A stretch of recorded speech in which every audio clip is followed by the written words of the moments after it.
breast cancer survivors here in the Northwest are taking up an ancient sport as a way to heal physically and emotionally.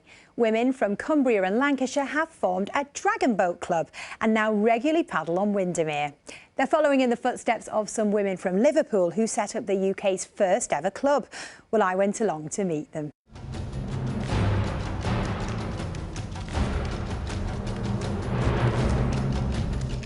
The rhythm of the drum, it resonates. It's a physical experience, but it's a hugely emotional experience as well. When you're out on the water and you're putting all your energies into paddling, you can forget about some things for a while. I don't want to talk about it. I just want to meet people who've been through it, who understand without saying anything what you're going through.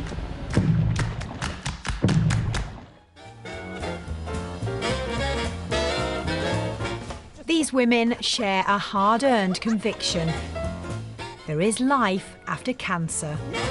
Every Sunday in summer and occasionally in winter, they gather on the shore of Windermere to warm up ahead of a strenuous workout on England's largest lake.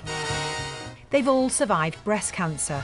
Most have had chemoradiotherapy, some have had surgery, and they've all been told to take it easy. But they don't.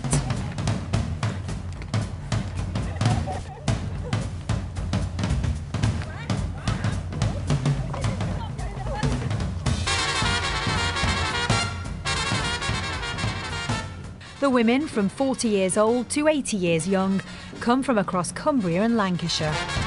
They all believe the ancient sport of dragon boat paddling can boost them physically and emotionally. Former nurse Louisa Balderson from Morecambe is the co-founder of the Windermere team.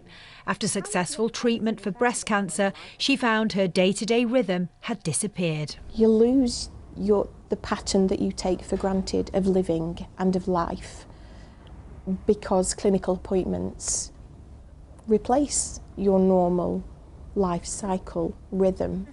It's a common feeling, that sense of feeling cast adrift, and it's mixed up with people saying, well, you've got the all clear, live your life now, put it all behind you, and there's a real turmoil. People get a sense of hope. Sarah Lass from Kendal was diagnosed with breast cancer at the age of 44.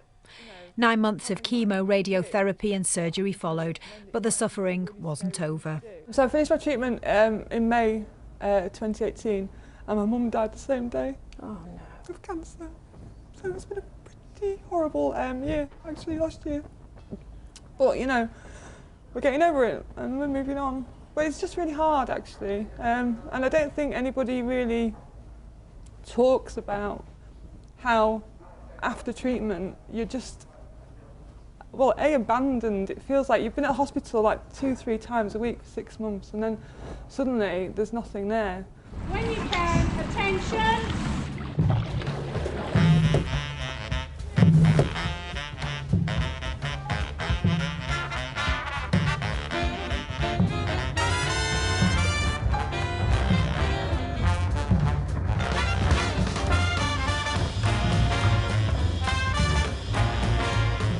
Many of the women suffer from a side effect of breast cancer treatment called lymphedema.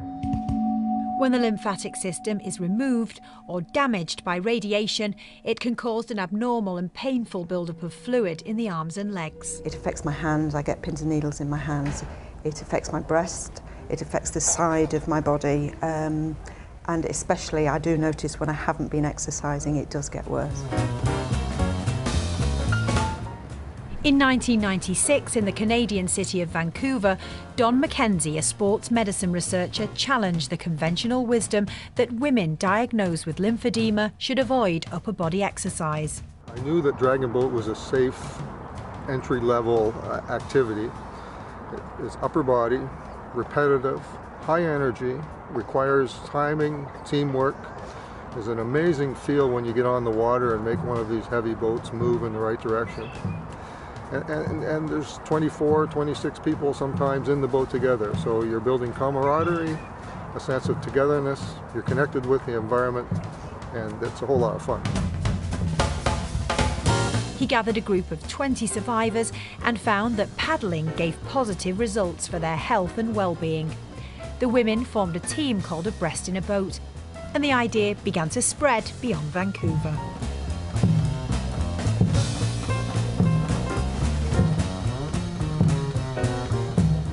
You really have to concentrate, don't you, to get the rhythm of it right? You've really got to concentrate when you start getting near the shore.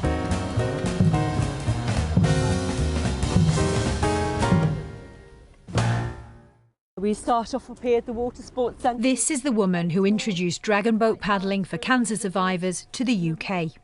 And we paddle down here underneath the bridge. Eve Elliott-Pearson is from Liverpool, a former nurse who was diagnosed and treated for breast cancer nearly 25 years ago. Just having a bit of a chat and a bit of a laugh.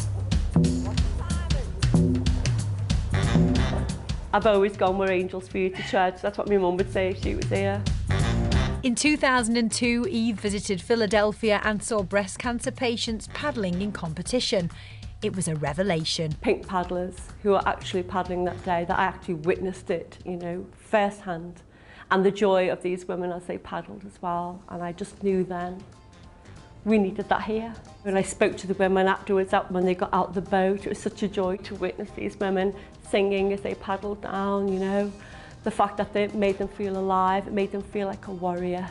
It made them feel like they were getting the power back, that they felt they'd given their power away to this disease. Take what you do. It's the way hot you do it. Take what you do. It's the way hot you do it. Take what you do. It's the way hot you do it. That's what gets me go.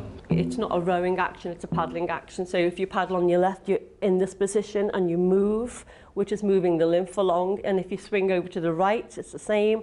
And you paddle and you move. And both arms are moving, which is opens your chest up, clears your airways, and moves any lymph that's blocked up here if you don't have lymph when it's being taken out post-op. It was very difficult. As a nurse, you know a lot. You've seen a lot, and you've witnessed a lot. And you know some good things can happen, but you can also know what the negative side of this disease and what it can do as well. I already knew people myself within my circle of family and friends who'd had breast cancer. Some who are still here, and some who aren't. It's very hit and miss. It almost feels like potluck sometimes. I've been very blessed so far that I'm still here.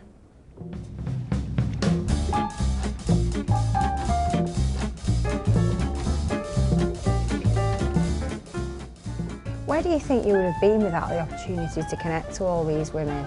I think I'd still be in quite a lonely place. I mean, obviously it's still quite raw for me and I'm still quite emotional about it.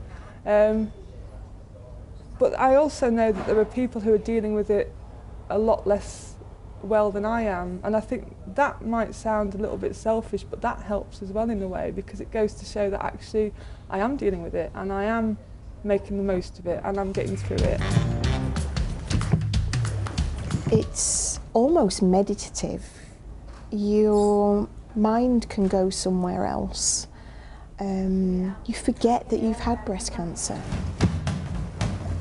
You feel the sun on your face, you feel the wind in your hair, you feel the water, you see the water. It's a hugely sensory experience. It's the way hot you do it. Breast cancer is a disease that just hits you out of the blue and it knocks you for six. Dragon boating is a totally different experience that you might never have done if you hadn't had breast cancer. And it's very healing and it's very therapeutic and it gives you a positive spin on life. Well, they made that look easy, but believe you me, it was hard work, especially on a Sunday morning.